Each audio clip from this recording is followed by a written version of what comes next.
ಮನುಷ್ಯರು ಅಂದ್ರೆ ನಾಯ್ಕಿಂತ ಕೀಳು ಮೇಡಮ್. ಕಾಲು ಧೂಳಿದೆಯಲ್ಲ, ಧೂಳಿದ ಸಮಾನ ಅಂತ ಜನ ಮಾಡ್ಕೊಂಡ್ಬಿಟ್ಟಿದ್ರೆ ಅದು ನಮ್ಮ ಓಟ್ ಬೇಕಾದ್ರೆ ಬರ್ತಾರೆ. ಒಂದೊಂದು ದಿನ ಬಂದು ಕೆಲಸ ಮಾಡಿ ಸಾಕಾಗಿ ಬಂದ್ರೆ ಸತ ಒಂದು ತುತ್ತ ಅನ್ನರಕ್ಕಿನ ಮೇಡಮ್ ಇಲ್ಲಿ. ನಮ್ಮ ಡಿಜಿಟಲ್ ಯುಗದಲ್ಲಿರುವಂತಹ ಮನೆ ಇದು.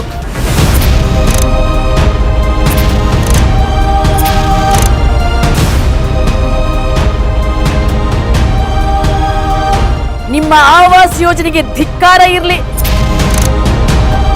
ಈ ಬದುಕೋದ್ಕಿಂತ ಮಕ್ಕಳಿಗೆ ವಿಷ ಕೊಟ್ಟು ಸಾಯೋದು. ನಮ್ಮ ದೇಶದಲ್ಲಿ ನಮ್ಮ ಜನರನ್ನ ಇಷ್ಟೊಂದು ಕೀಳಾಗಿ, ಪ್ರಾಣಿಗಳಿಗಿಂತ ಕಡೆಯಾಗಿ ಟ್ರೀಟ್ ಮಾಡುವಂತ ವ್ಯವಸ್ಥೆ ಇವತ್ತಿಗೂ ಇದೆ ಅಂದ್ರೆ ಮೈ ನಡುಗಿ ಹೋಗುತ್ತೆ. ಅಂತ ನಡುಗುವಂತ ಚಿತ್ರಣವನ್ನ ತೋರಿಸ್ತೀನಿ ಇವತ್ತಿನ ಕವರ್ ಸ್ಟೋರಿಯಲ್ಲಿ. ನಮ್ಮ ಡಿಜಿಟಲ್ ಯುಗದಲ್ಲಿರುವಂತಹ ಮನೆ ಇದು. ಬದುಕೋದ್ಕಿಂತ ಮಕ್ಕಳಿಗೆ ವಿಷ ಕೊಟ್ಟು ಸಾಯೋದು. ನಮ್ಮವರು ಆದ್ರೆ ಅನಾಥರು.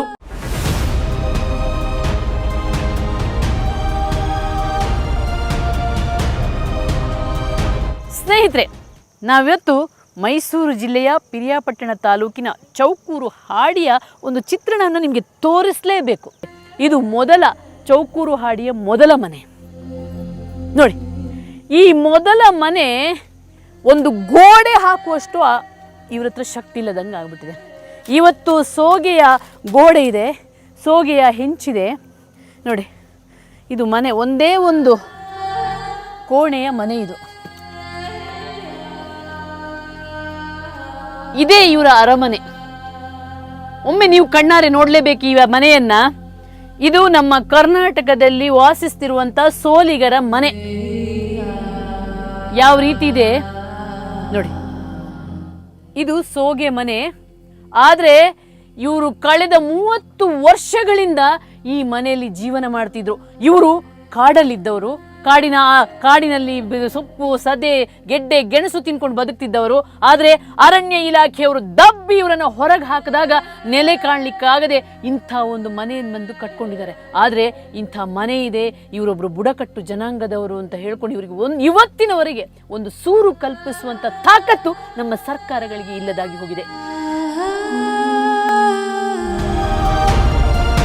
ನಾವು ಪ್ರಾಣಿಗಳಲ್ಲ ಸ್ವಾಮಿ, ನಾವು ನಿಮ್ಮಂತೆ ಮನುಷ್ಯರೇ. ಈ ಅರಣ್ಯ ಇಲಾಖೆಯವರು ಹೊರದಬ್ಬದ ಮೇಲೆ ನಾವೇನು ಮಾಡಿದ್ವಿ, ಇಲ್ಲಿ ಬಂದು ಇದು ಗ್ರಾಮ ಠಾಣ 9 ಎಕರೆ 27 ಕುಂಟೆ ಜಮೀನಲ್ಲಿ ನಾವಿಲ್ಲಿ ವಾಸವಾಗಿದ್ದು. ನಿಮ್ಮಂಥವ್ರು ಕೂಲಿ ಕರೆದ್ರೆ ಒಯ್ತೀವಿ, ಅದು ಬೆಳಗ್ಗೆ ಅಡುಗೆ ಮಾಡಿಟ್ಟು ಹೋಗ್ತೀವಿ ಈ ಗುಡಿಸ್ಲಲ್ಲಿ. ಮಧ್ಯಾಹ್ನ ಬಂದು ನಾವು ಊಟ ಮಾಡಲಿಕ್ಕೆ ಹುಡುಕಿದಾಗ ಬಂದು ನಾಯಿಗಳು ತಿನ್ಕೊಂಡು ಹೋಗಿರ್ತದೆ. ಮನೆ ಪರಿಸ್ಥಿತಿ ಅಂತೂ ನೀವು ನೋಡ್ತಾ ಇದ್ದೀರಾ. ಈ ಥರ ಮನೆಗಳನ್ನ ಮಾಡ್ಕೊಡ್ತೀವಿ ಅಂತ ಆಶ್ವಾಸನೆ ನೀಡಿ 3 ವರ್ಷ ಆಯ್ತು ಮೇಡಮ್. 3 ವರ್ಷದಿಂದ ಇವತ್ತು ನಾಳೆ ಅಂತ ನಾವು ಅಲ್ಲಿ ಇಲ್ಲಿ ಧರಣಿಗಳನ್ನ ಕುಂತ್ಕೊಂಡು ಮಕ್ಕಳು ಮರಿ ಎಲ್ಲ ಕರ್ಕೊಂಡೋಗಿ ಇವತ್ತವರೆಗೆ ಒಂದು ಉದ್ಯೋಗ ಖಾತ್ರಿ, ಒಂದು ಕಾರ್ಡಾಗಿರಲಿ ಅಥವಾ ಒಂದು ಕುಡಿಯೋ ನೀರಿನ ವ್ಯವಸ್ಥೆ ಆಗಿರಲಿ, ಒಂದು ಹೆಣ್ಣುಮಕ್ಳು ಟೈಲೆಟ್ಗೆ ಹೋಗಬೇಕಾದ್ರೆ ಆ ಕಡೆ ಈ ಕಡೆ ಗಂಡಸರು ಎಲ್ಲಿ ನೋಡ್ತಾರ ಅನ್ನೋ ಒಂದು ಭಯ ಮೇಡಮ್. ಆ ಥರ ಕಾಲ ಕಳಿತಿದ್ವಿ. ನಮ್ಮ ಭಾರತದಲ್ಲಿ, ನಮ್ಮ ಕರ್ನಾಟಕದಲ್ಲಿ ಈ ಥರ ಕುಲಿಗೆಟ್ಟಂಥ ನಮ್ಮ ಆಡಿ ಎಲ್ಲೂ ಇಲ್ಲ ಮೇಡಮ್. ಮುಖ್ಯಮಂತ್ರಿಗಳೇ, ಸಮಾಜ ಕಲ್ಯಾಣ ಸಚಿವರೇ, ವಸತಿ ಸಚಿವರೇ, ನೀವು ಯಾಕೆ ಗದ್ದುಗೆಯಲ್ಲಿ ಕೂತಿದ್ದೀರಾ? ಜನರ ಕಲ್ಯಾಣಕ್ಕಾಗಿ ತಾನೆ. ಬನ್ನಿ, ನಿಮ್ಗೊಂದು ಇನ್ನೊಂದು ವಿಚಾರ ತೋರಿಸ್ತೀನಿ ನೋಡಿ. ಇದೊಂದು ಹಾಡಿ ನಿಮಗೆ ಒಂದೊಂದು ಮನೆಯ ಚಿತ್ರಣವನ್ನು ತೋರಿಸ್ತೀನಿ. ನೀವು ನಿಜವಾಗ್ಲೂ ಮನುಷ್ಯರಾಗಿದ್ರೆ, ನಿಜವಾಗ್ಲೂ ನಿಮಗೆ ಅಂತಃಕರಣ ಅನ್ನುವಂಥದ್ದಿದ್ರೆ ಒಂದು ಬಾರಿ ಆದರೂ ಚುಚ್ಚಬೇಕು ನೋಡಿ. ಈ ಮನೆಗಳು ಕಳೆದ 30 ವರ್ಷಗಳಿಂದ ಇದೇ ರೀತಿ ಇವೆ. ಕಳೆದ 30 ನಿಮ್ಮ ಮನೆಯ ನಾಯಿ ಕೊಟ್ಟಿಗೆ ಕೂಡ ಈ ರೀತಿ ಇರಲಿಕ್ಕಿಲ್ಲ, ದನದ ಕೊಟ್ಟಿಗೆ ಕೂಡ ಈ ರೀತಿ ಇರಲಿಕ್ಕಿಲ್ಲ.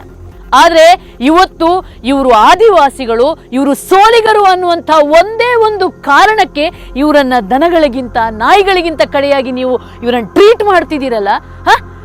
ಇವರು ಈ ಭಾರತದ ನೆಲದವರು. ಆದರೆ ಇದೇ ಪಕ್ಕದಲ್ಲಿರುವಂಥ ಟಿಬೇಟಿಯನ್ನರಿಗೆ ಎಕರೆಗಟ್ಟಲೆ ಜಾಗ ಕೊಟ್ಟಿದ್ದೀರಾ ನೋಡಿಲಿ.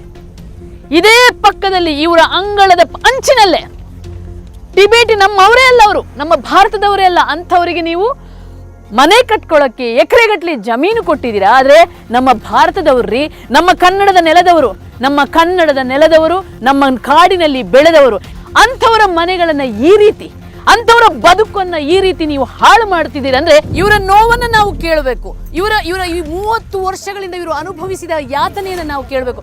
ಸರ್, ಯಾಕೆ ಈ ಪರಿಸ್ಥಿತಿ ಬಂತು ನಿಮಗೆ?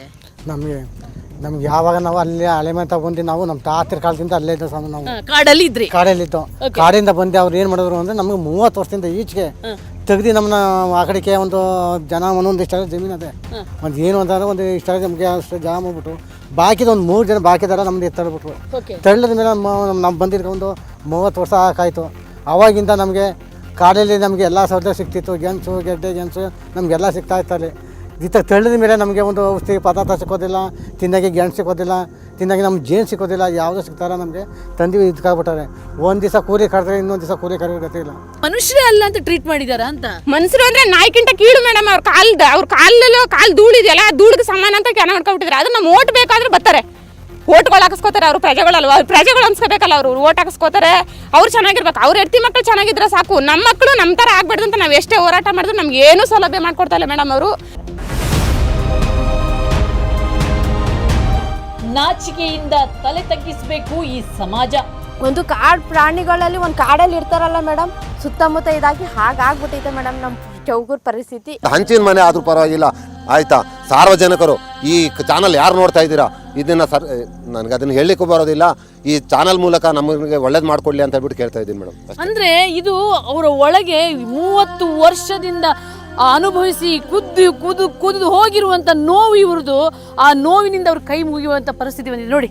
ಇದು ಇಡೀ ಒಂದು ಇದಕ್ಕಿರುವಂತ ಬಚ್ಚಲು ಮನೆ. ಅಂದ್ರೆ ಇವರಿಗೆ ಯಾವ ಒಂದು ಈ ನಮ್ಮ ಆಡಳಿತ ವ್ಯವಸ್ಥೆಗೆ ಯಾವ ಶಬ್ದಗಳಲ್ಲಿ ನಾನು ಬೈಬೇಕು ಅನ್ನುವಂಥದ್ದು ನನಗೆ ಗೊತ್ತಾಗ್ತಿಲ್ಲ. ನನಗೆ ಶಬ್ದಗಳೇ ಸಿಗ್ತಾ ಇಲ್ಲ. ಎಲ್ಲಿವೆ ಆವಾಸ್ ಯೋಜನೆಗಳು? ಇಂದಿರಾ ಆವಾಸ್ ಅಂತೆ, ರಾಜೀವ್ ಆವಾಸ್ ಅಂತೆ, ವಾಜಪೇಯಿ ಆವಾಸ್ ಅಂತೆ, ಎಂತೆಂಥ ಆವಾಸ್ ಯೋಜನೆಗಳು ಬಂದವು. ಆ ಆವಾಸ್ ಯೋಜನೆಗಳಿಗೆ ಎಷ್ಟೆಷ್ಟು ಕೋಟಿ ರೂಪಾಯಿ ಖರ್ಚಾಯಿತು. ಆದರೆ ಒಂದೇ ಒಂದು ಆವಾಸ್ ಯೋಜನೆಯಲ್ಲಿ 26 ಕುಟುಂಬಗಳಿಗೆ 88 ಜನರಿಗೆ ತಲೆ ಮೇಲೆ ಒಂದು ಸೂರು ಕೊಡಕ್ಕಾಗದಂತ ಪರಿಸ್ಥಿತಿ ನಮ್ಮ ದೇಶಕ್ಕೆ, ನಮ್ಮ ಭಾರತಕ್ಕೆ, ನಮ್ಮ ಕರ್ನಾಟಕಕ್ಕೆ ಬಂದಿದೆಯೇನ್ರಿ? 26 ಜನರಿಗೆ ಆ ಆವಾಸ್ ಯೋಜನೆಯಲ್ಲಿ ಒಂದು ಮನೆ ಕೊಡ್ಸಕ್ಕಾಗಲ್ವಾ? ಬನ್ನಿ ಇದೊಂದು ಮನೆ ತೋರಿಸ್ಬೇಕಾಗಿದೆ ನೋಡಿ. ಇದು ಕೂಡ ನಮ್ಮ ಕರ್ನಾಟಕದಲ್ಲಿರುವಂತ ಮನೆ. ಇದು ಎಲ್ಲಿ ಹಾವು ಬರುತ್ತೆ, ಎಲ್ಲಿ ಚೇಳು ಬರ್ಬೋದು, ಎಲ್ಲಿ ಏನೇನು ನುಗ್ಗಿಕೊಂಡು ಬರುತ್ತೋ ಗೊತ್ತಿಲ್ಲ. ಬಟ್ ಇದು ಒಂದು ಮನೆ. ವಸತಿ ಸಚಿವರೇ, ಸಮಾಜ ಕಲ್ಯಾಣ ಸಚಿವರೇ, ಇದು ಮನೆ. ನಮ್ಮ ಕರ್ನಾಟಕದಲ್ಲಿರುವಂತ ಚೌಕೂರಿನ ಸೋಲಿಗರು ವಾಸಿಸುತ್ತಿರುವಂತ ಮನೆ. ನಿಮ್ಮ ಆವಾಸ್ ಯೋಜನೆಗೆ ಧಿಕ್ಕಾರ ಇರ್ಲಿ.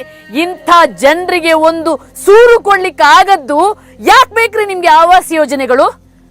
ಯಾರ್ಯಾರಿಗೂ ಕಾಸು ಕೊಡ್ಕೊಂಡು, ಕಾಸಿದ್ದವರಿಗೆ ಬಿಲ್ಡಿಂಗ್ ಮೇಲೆ ಬಿಲ್ಡಿಂಗ್ ಇದ್ದವರಿಗೆ ನೀವು ಮನೆಗಳನ್ನ ಕೊಡ್ತೀರಲ್ಲ. ಆದ್ರೆ ಇಲ್ಲಿ ನಿಜವಾಗ್ಲೂ ಕೂಡ ಇಂಥ ಮನೆಗಳಲ್ಲಿ ವಾಸಿಸುವವರಿಗೆ ಒಂದು ಮನೆ ಕೊಡ್ಲಿಕ್ಕೆ, 4 ಗೋಡೆಯ ಒಂದು ಮನೆ ಕೊಡ್ಲಿಕ್ಕೆ ನಿಮ್ಮಿಂದ ಆಗ್ಲಿಲ್ಲ ಅಂತ ಅಂದ್ರೆ ಯಾಕ್ರಿ ಬೇಕು ನಮ್ಮ ತೆರಿಗೆ ಹಣ ನಿಮ್ಮ ಸರ್ಕಾರಕ್ಕೆ? ನಾವು ಕೊಡುವಂತ ತೆರಿಗೆ ಹಣ ಎಲ್ಲಿ ಹೋಯ್ತು ಹಾಗಾದ್ರೆ ಅನ್ನುವಂಥ ಪ್ರಶ್ನೆ ಕೇಳಬೇಕು. ನೀವು ಉತ್ತರ ಕೊಡ್ಬೇಕಾಗಿದೆ ಇವತ್ತು.